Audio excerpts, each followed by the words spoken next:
Hi everyone, it's Henry here, and welcome to this final video in the first part of our Black Templars Army Project. Now if you watched a few videos ago, you'll have seen I did a tester on one of the new Terminator models, and I wasn't really happy with the outcome. So I went back to the drawing board, took some advice from some good people and some of the suggestions that you guys popped down in the comments, and I've come up with what I think is a much better looking miniature and certainly something that I enjoy looking at more. So I'm going to go through all the changes that I've made, new recipes where necessary, including the basing at the end, because lots of you have asked for that. And then we'll compare and contrast, and I'll basically say why I think that this is how I want the Black Templars to look and why I'm now really motivated to get painting more and more units for this army. So thanks for sticking with me. Now let's paint.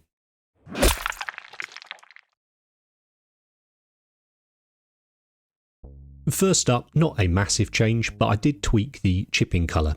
Previously I'd used Panzerrace's Dark Rust and it was just a little bit too dark, maybe didn't have enough sort of orange in it. I wanted to really just try and warm the whole scheme up where possible. So in the end I ended up using a mix, and I've actually done that a few times on this, and generally that's not how I typically paint army projects. I always try and just use straight out of the pot, no mucking around with mixing. But this is such a simple mix, it's just a 50-50. So, you know, 1 drop of Rhinox Hide for 1 drop of Mournfang Brown. I really don't mind, you know, doing it in this case, particularly when it's given me the colour that I'm after. So as I said, 50-50 mix, Mournfang Brown, Rhinox Hide, and I'm just going over where I've done all the chipping with the lighter chipping, but also picking out mistakes. You're going to make them, particularly when you're painting rims and things like that, which I have here. And because I like my models battle damaged, and particularly, you know, these Black Templars, I wanted them to have a fair bit of chipping and stuff on them. I never really worry if I get a bit of paint somewhere where I don't want it, because I'm just going to battle damage into the scheme. And that's what I've done there. And I think it blends in seamlessly and happy days, no drama. The biggest, or one of the biggest differences is the yellow. So I did a little yellow on his sort of tilt shield thing, the Terminator Sergeant from the last video, and it came out fine, but it was not the right yellow by any stretch of the imagination to go with the rest of the scheme. So I got out my sort of bag's worth of yellow paints, looking through them, blah, blah, blah, and then I found Hobgrot Hide, which is a relatively new paint by Games Workshop, and I thought, you know what, I really do like how that looks. Will it work against the rest of the black armour and the rest of the scheme? So I had to layer it up over black, which did take a little while, but I think the end result has been absolutely worth it, because it's taken me very, very few paints to get the yellow that I'm after. Now, I am very much inspired by that piece of John Blanche artwork, but I'm not trying to copy it at all. And the yellow for me, I wanted to keep these Templars and the yellow, but all the rest of them as well, just that kind of slightly faded, slightly, you know, storybook looking, old book, you know, illustration, whatever you want to call it. Just wanted that vibe to them. And actually the Hobgrot Hide just gave me that perfect yellow for it. Now in the artwork, you'll have noticed, if you've had a look at it, that he's drawn these awesome little like hot rod flames on the, I think it's a melter gun actually in the piece of artwork. And I've seen a lot of people that have been inspired by that piece of art on their own Templars armies have gone and applied that to the yellow weapons, and I think it looks awesome. So the flames, I'm going to add some checkers to ones I do in the future as well. I didn't go wild. I didn't, you know, like orc it up and do flames absolutely everywhere. So a few of them got flames and differing amounts of flames on the different weapons, just to vary it up a little, I guess. I don't think black is boring by any means, but it is fun to add a bit of, you know, a bit more character and gaudiness, I guess, into a black scheme. I also did it on the plasma pistol that one of the assault marines is carrying. So once I'd done all of that, so bear in mind this is just one base coat colour for both, though, Mephiston for the red and Hobgrot Hide for the yellow. I now apply an oil wash, and again this is a 50-50 mix. This is Shadow Brown and Dark Brick Red. They're both by Absalom 502. This is the same colour that you see that I've applied all over the black armour. You can see it in the recesses there. Again, it's a very similar to that chipping colour I created. It's that red brown I wanted. So I just apply a fairly heavy wash to all those areas that I've just painted yellow on the gun. And then once I'm happy with it and it's dried, and if necessary I've cleaned it up, and also if necessary I've gone back in and applied a second layer, because sometimes you'll find with oil washes that you stick it on and it looks great when it's wet, and then when you come back to it and it's dry, there's barely anything there. So by all means, like, do a second or even sometimes a third wash over if you need to. One of the nice things about these Absalom 502 oils is they do dry relatively quickly. And here I'm actually thinning them using normal like DIY shop mineral spirits, white spirits, so that evaporates quicker as well. So that they're drying really quick. So if I'm having to do more than one wash, you know, I'm leaving these to dry 15 minutes, maybe something like that. It's not, you know, it's not throwing me off or anything. So we can keep cracking on with the painting. And it's just a case of taking your time and going around and getting them to where you want them. And once it's all dry, I say 15 minutes, let's call it 30 to be certain. I've not varnished it or anything like that. There's no need to. As long as it's dry, I can go over the top with acrylic paints. And here I have mixed in a little bit of ice yellow, so just a light yellow. I think Dawn yellow is the Games Workshop equivalent, more or less. And I'm just doing the little tippy-tappy chips, just like we've done on all the black armour. It's just like we did in the Terminator video. That one should still be the sort of basis for how we're doing it. These are just the sort of tweaks that I've made to it. But I hope you can see here the difference that oil wash has made to the yellow. It's brought tons of life to it, tons more interest to it. And it's just two paints, you know, it's an oil wash and a basic yellow. And then once the lighter chips were done, I went back in with the brown mix and did the little bits of chipping with that onto the armour. And one of the biggest take-homes, I know we're not at the end of the video yet, but one of the biggest things I've realised with it is if I want it to look a little bit better, I have to spend a bit more time on it and do a bit more chipping and stuff. So that's what I've done. I haven't gone crazy, but I have added a little bit more in than I did on the Terminator.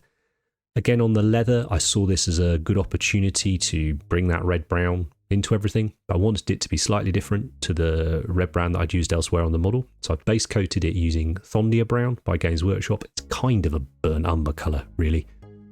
Pretty close to burnt umber from other various brands. And then to highlight it, I'm using Dubai Brown, which is by Scale 75. This is a very matte paint, or has a very matte finish to it. So it's not necessarily that friendly to work with, but it's not hard to work with. But it's just can just take a little bit of getting used to sometimes. So just lots of taps and scratches around the edges. And then I've gone back in here with adding a little black into the Thondia Brown, and I'm just painting in the creases and the recesses. So I haven't chosen not to use a wash here. I've just chosen to go in and effectively black line where I want to accentuate those shadows on there. And when it came to the very end of the model and I was looking around it, I decided the leather on the character models could do with just one more notch up. So all I did was mix a tiny bit of that ice yellow into the Dubai Brown and just do a final edge highlight on there. And again, that's something I've done differently to what I did with the Terminator. So when I say I've taken that little bit more time, I've finished the model effectively and then gone, does this need one more highlight here or a bit more shading here? And actually, it was absolutely worthwhile doing that. Whereas typically, I'd have been like, yeah, this is fine, move on. So it's been a good lesson in sort of patience with all of that. The eye lenses are one of the biggest changes. If you remember from the Terminator video, I went for those yellow lenses and then I ended up completely messing up filming them. And I'd also put the white dots in the wrong places, so they were all cross-eyed or looking in different directions. I thought, you know what, this just is not working.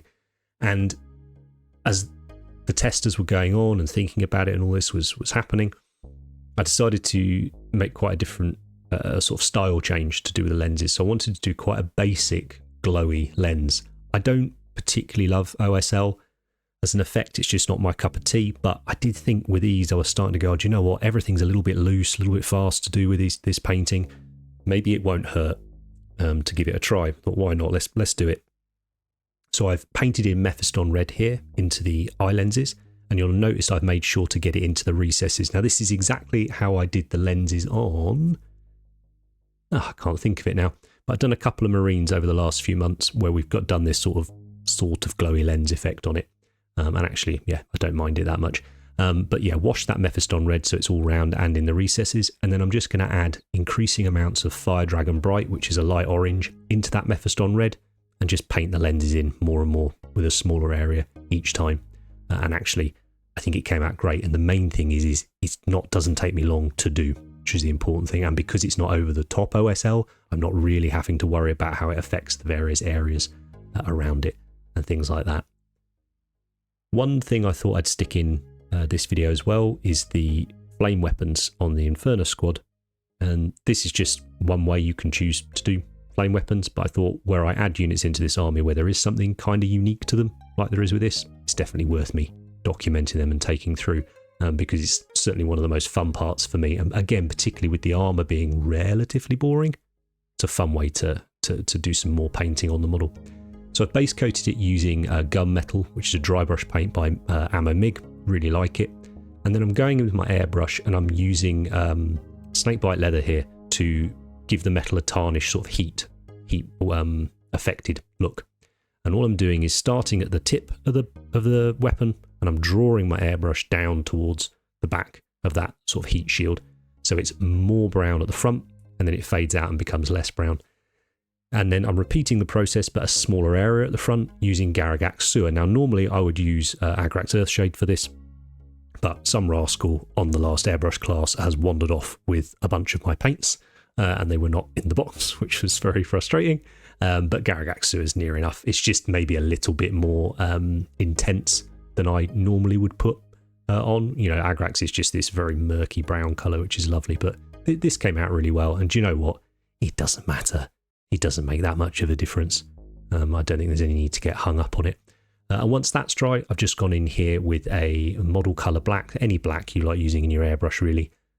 Quite a matte finish to it, which is why I like this one. And just doing the tips of them black, so nice and scorched. But again, this whole process takes a few minutes really to do across the entire squad. Admittedly, there's only 5 Marines in the squad, but it really doesn't take very long. And I think you could call it a gimmick, but little bits like this, I think it's really good fun. I left this in because it sort of was all right, and I changed my mind on it in the end. I really don't like this laurel. I whipped it off him in the end. The helmet here is off the Emperor's Champion, and I've used that because although it's a Primaris model, it's not a Primaris style helmet. It's just a cool knightly helmet. So I used that, and then I put the laurel on there because I thought, well, this guy's a captain. It's going to work all right. In the end, it just looked way off, so I stopped using it. But the big difference I made to my gold between this scheme and the previous scheme is using that gore grunt of fur as a wash rather than the green as the wash. Again, it's just warmed everything up, and I think ended up working really, really well. The final stage for the metals and sort of the rest of the model really is a bit of dirt and grime, and this is a mix now of a grey and a brown oil. So this is Starship Filth, which is the grey oil, and Shadow Brown, again, which is the brown oil. I've done a 50-50 mix of this because the brown on its own was too much, the grey on its own wasn't interesting enough. That's why I've chosen to do the mix like that. And I felt this was a really necessary extra step to give the silvers a bit more interesting, a little bit more life, make them a bit more interesting rather, and give them a little bit more life. For the basing, very, very simple, because that's how I like doing gaming bases. I'm using a texture paint. In this case, it's called Dry Ground by AK Interactive, but lots of different brands will do these texture paints. I'm sure you're used to it. And I'm using a bunch of crushed up rock. In this case, it's a bit of an old fossil from my garden, and stick it in a tin, smash it up with a hammer to make smaller pieces of rock and rubble. And I just like how natural it looks, and it's very easy to do.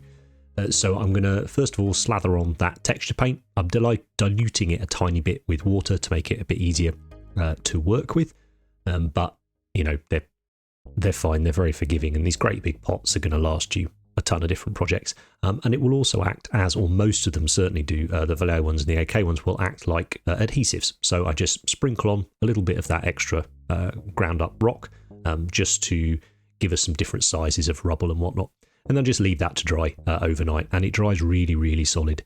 Then I'm going to give the base a wash of English Uniform. Now this is a slight tweak from the one on the Terminator, but I loved how this colour looked. I wanted to go slightly more yellow rather than orange, which is what I did with the Terminator, but I wanted to still keep it nice and warm. So just on the palette, make it up into a sort of a heavy wash consistency. And then what I did as well was, while it was all wet, I dabbed in a little bit of Doomball Brown, which is sort of this pinky colour. It wasn't worth it in the end, and I won't be repeating it on any more of the bases that I do on the army. But if I wasn't going to use pigments, maybe I would have kept that. But because I am going to use pigments, in this case these two, an orange one and a yellow one, it just it wasn't worth it. That little nice subtle variation you get, and I do love how these bases look before the pigments, because it's that wash over the top. You see some of the colour coming through from the dry ground, you see some of the grey colour coming through from the natural colour on the rocks, but I really like that dusty pigment look, so I did use the pigments, and the pigments tend to just more or less obliterate everything else that's underneath them, so that yellow colour was still coming through and important, but the little pinky blobs just didn't matter. And here I'm just really working the pigment into the base. That's the key.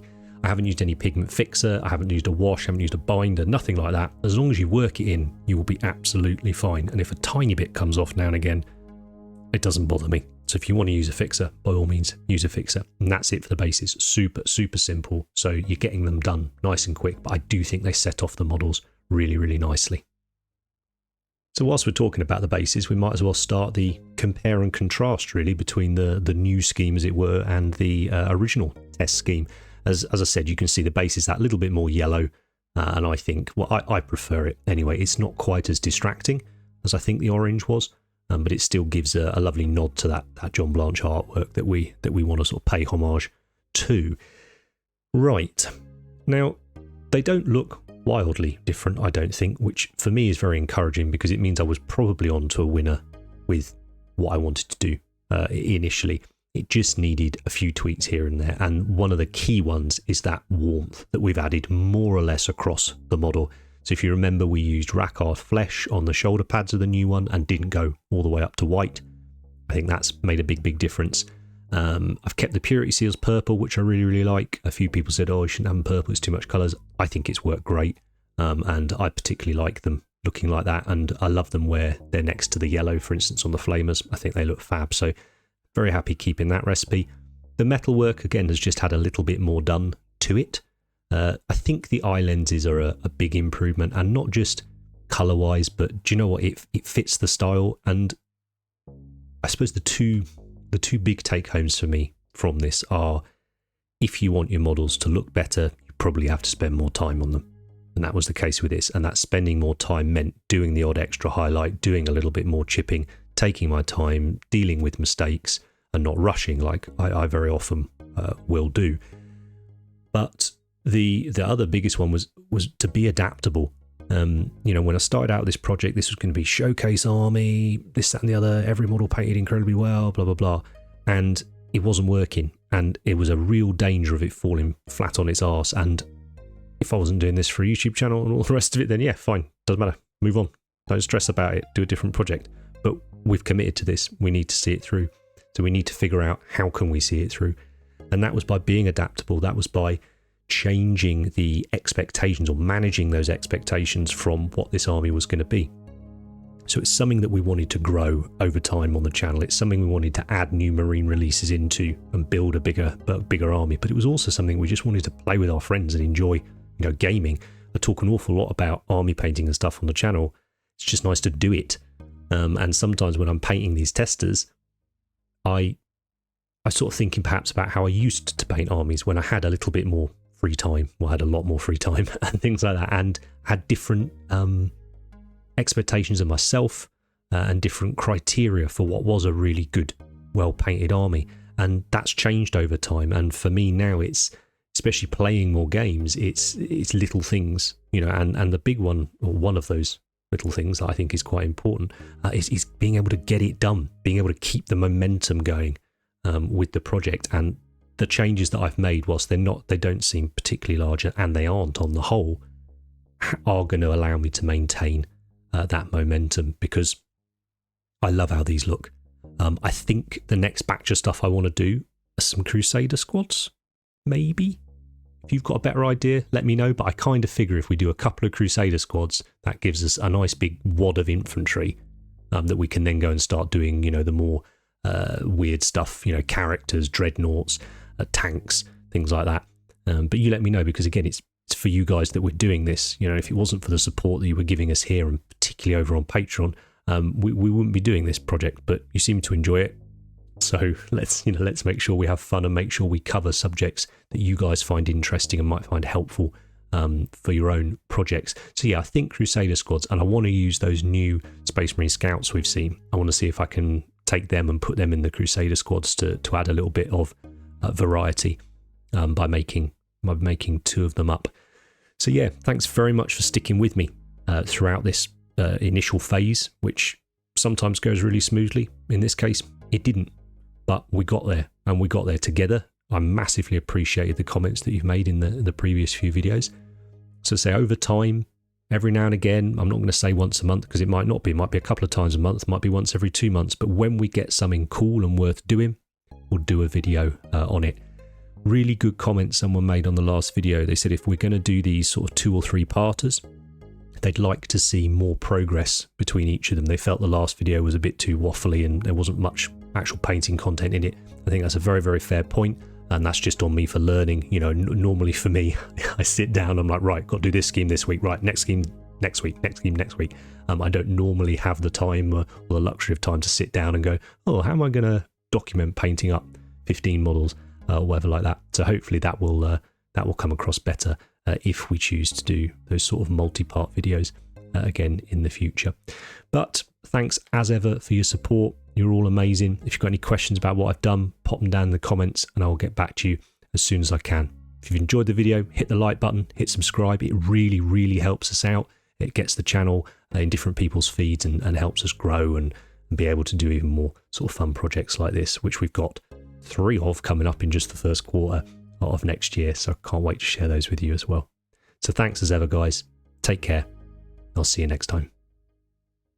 If you've liked any of the models in this video and you fancy having an army of them yourself, but perhaps you don't have the time or wherewithal to get it done, consider dropping us an email at commissions@cultofpaint.com and maybe Ben can sort you out.